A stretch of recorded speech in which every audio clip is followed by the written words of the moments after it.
I was just at Starbucks today.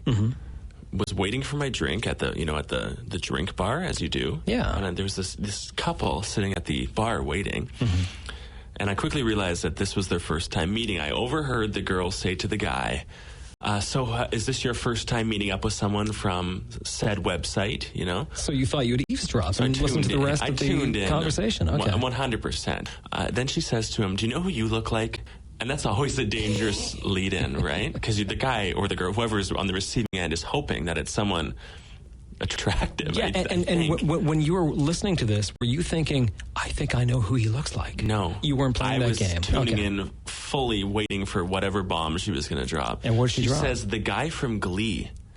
And at that point, I'm like, what guy from Glee? I've seen, 2 or 3 episodes of Glee in my day. Sure.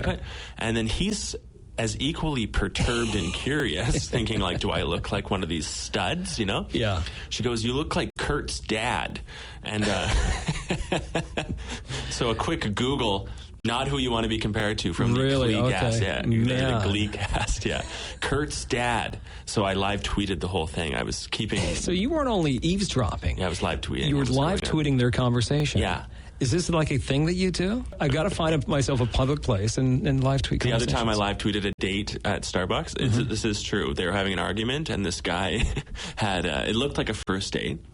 It was a first date. Sure. I was eavesdropping, and the guy was had whipped cream all over his chin, and she wasn't telling him. And I thought, this isn't going anywhere.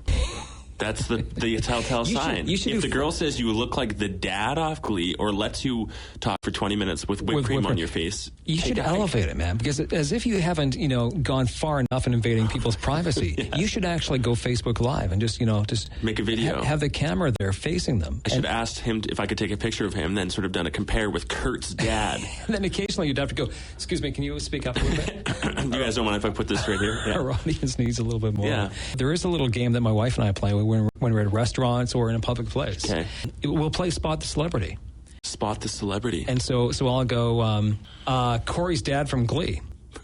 Or whatever the guy's name was. Yeah, so find the guy that looks most like him. Exactly. So rather than looking at someone saying, what celebrity do they look like, you're trying to find someone who's closest to the celebrity. So like if I was at the food court and I said, Rich Abney, and she would look around and see if she could find somebody that looked like Rich Abney.